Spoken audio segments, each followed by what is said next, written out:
reason for that is that my view of Poe is that he's very complex, and there are at least 7 facets to his personality which are different from one another.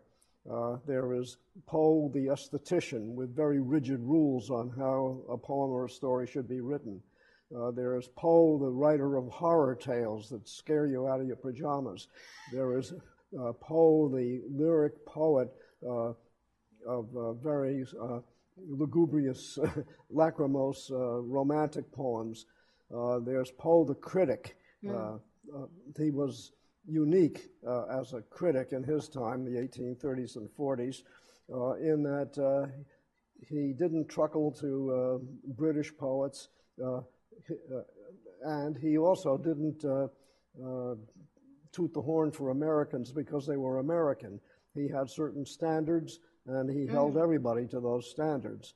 We don't always agree with his judgments, but on the whole, he was the first to use aesthetic judgments for Do you identify with this multifaceted aspect of Poe? I mean, you yourself are, you're a critic, you're a poet, you're a translator, you're a memoirist.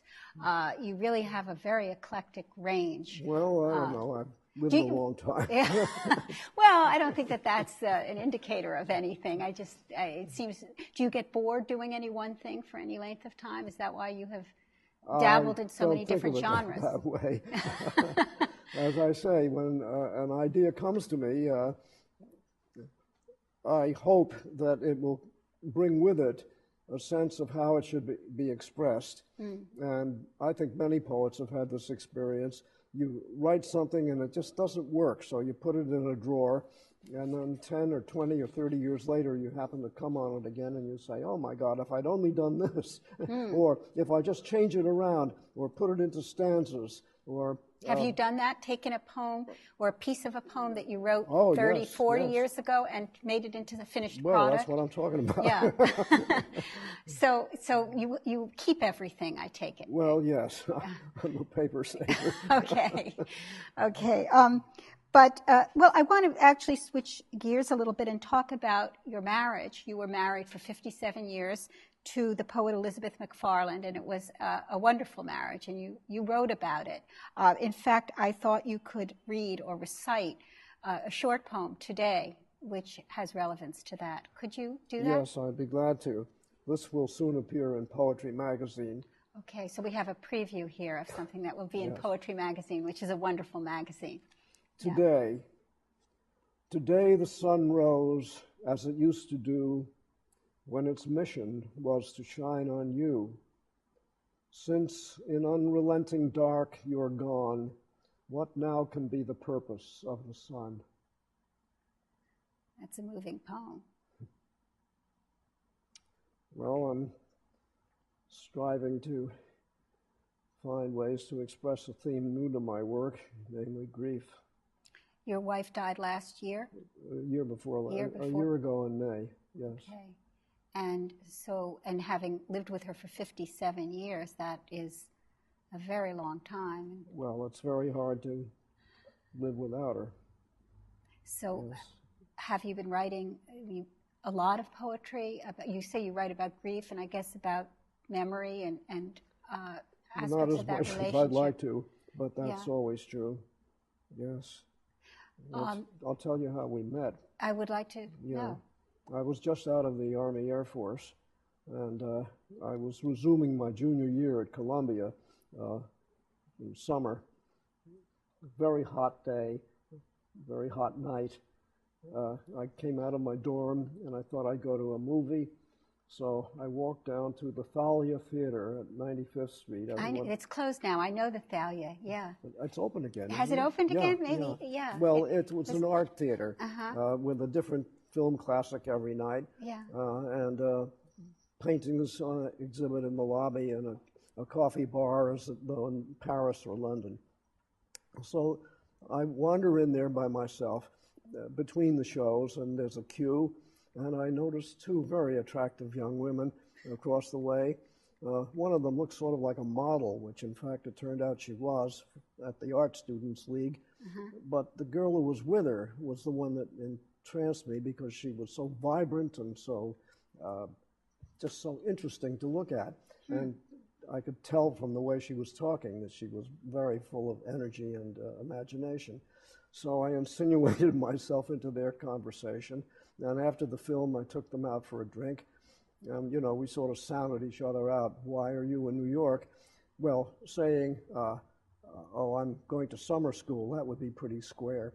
So I said, I had a stroke of luck this afternoon down at the Strand Bookshop on Lower Broadway. I came on the book New Poems 1944, edited by Oscar Williams. I already had New Poems 1940, and then trying to be superior, I said, I suppose you're familiar with that series? So she said, oh yes, she said, I have New Poems 1943 and 42. There was none in 41.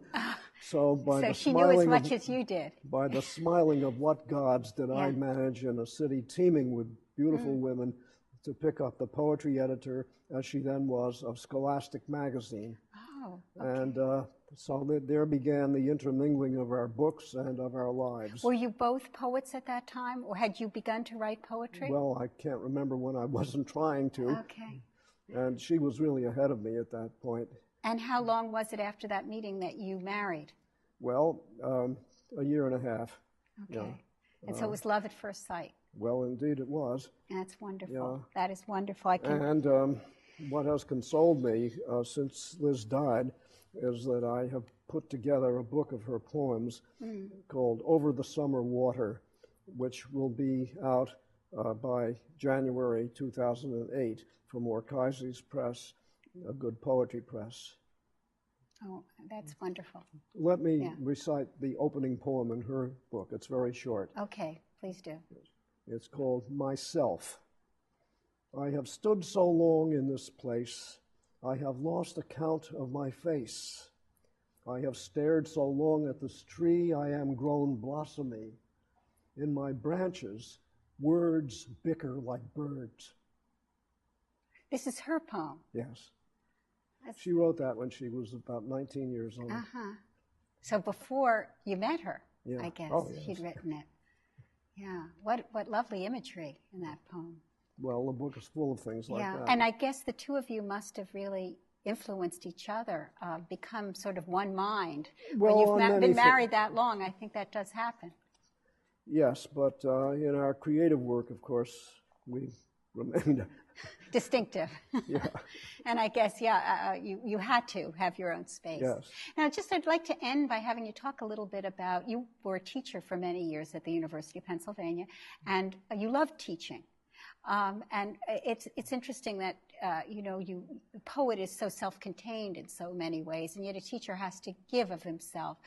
Could you talk a bit about what it is about teaching that, and especially teaching poetry, that you value or that you feel makes for a good teacher in the realm of poetry? Well, first of all, being a poet doesn't make you a good teacher any more than being a teacher makes you a good poet. Right. And I wouldn't advise any poet to go into teaching unless they have a real commitment to doing it and enjoy the interaction with young minds. What attracted me to teaching were two things. First of all, I needed to have some occupation that would give me free time to write.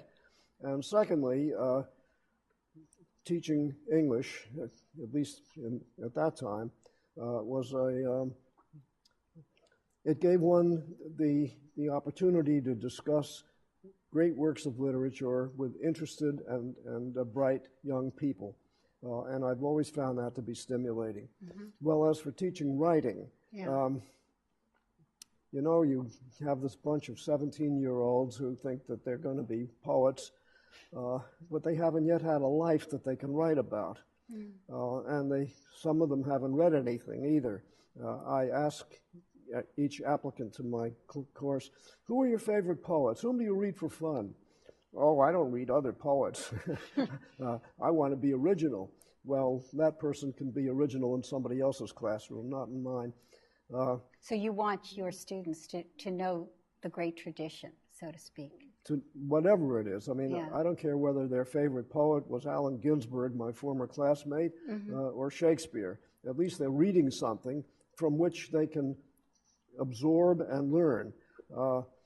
Okay, well then, my role is first of all to acquaint them with the possibilities of the art. Most young poets think that all poetry is my love affair, you know, and they all write the same verbal spaghetti without any control or form. So I make them read good poetry, and we discuss well, for instance, to get them out of their self-absorption, I Xeroxed copies of the police report from the Ellsworth, Maine court. It told what people had been arrested for, all sorts of things. So I said, choose one of these criminals and write a poem about his or her offense and why he or she got arrested. Or write a poem in which the speaker is 3 times your age. Or write a poem about your grandfather, you know, to get them out of themselves and to see that poetry can do these other things. Yeah. Write a poem that's a dialogue.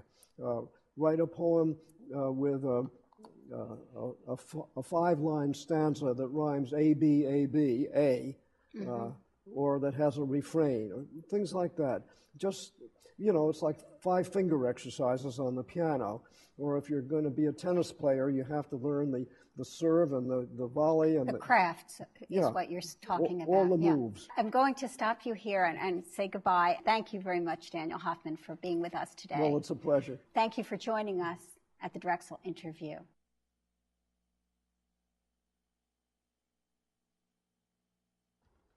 What author, scanning all his titles, but feels a twinge deep in his vitals? See, here and here, better he'd stayed his pen, but published undismayed, though well he knew the unbending muse, intolerant of all excuse for an imperfect verse, and knows that truth demands no less of prose. And yet the list, soon overlong, exhausts neither his speech nor song. Go, little book, find reader, critic, as merciful as analytic, who'll trace that visionary sphere hinted in shards and potsherds here. Thank you very much. Thank you. Yeah.